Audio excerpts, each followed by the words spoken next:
Welcome to White Regis TV Film Review and Preview. I'm Andrew Wright.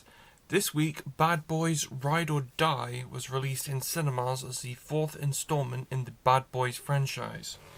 The film stars Will Smith and Martin Lawrence as Miami PD detectives Mike Lowry and Marcus Burnett, who investigate false corruption allegations against their late friend and captain, only to be forced to go on the run themselves.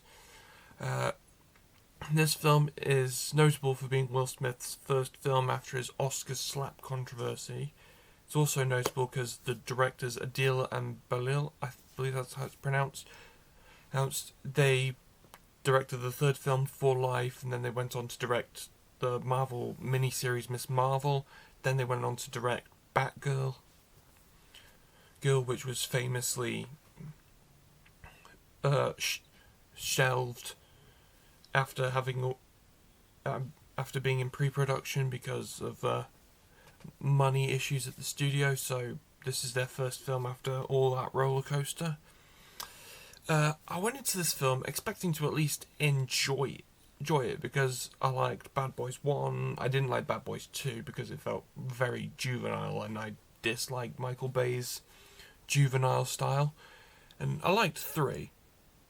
3 was probably the one I liked most out of franchise, and in this one, Will Smith and Martin Lawrence's buddy cop dynamic is still entertaining after 30 years, but the film is just boring. Like, the script and directing are wobbly, and the film literally reeks of Michael Bay's infantile signature. But even during moments like shootout scenes, I was just completely bored. So I gave the film 2.5 stars out of 5. This week, a new Blumhouse horror film titled Imaginary was released on home video. The film stars DeWanda Wise as a woman who returns to her childhood home with her family only for her stepdaughter's imaginary friend to pull them into increasingly sinister events.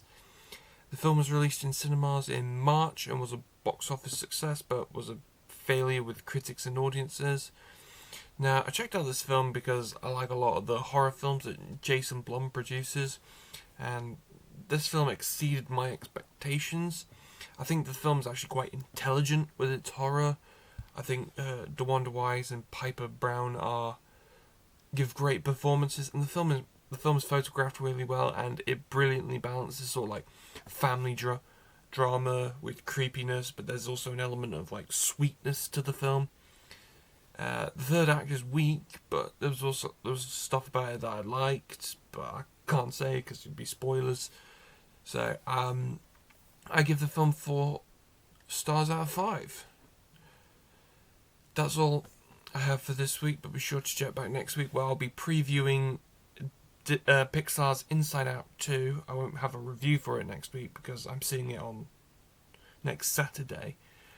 And I will also be reviewing the home video release of Michael Mann's Ferrari, which came out on Sky Cinema, and I haven't seen it. So it's coming out on Blu-ray, so I'm watching it on Blu-ray. Now back to Gary in the studio.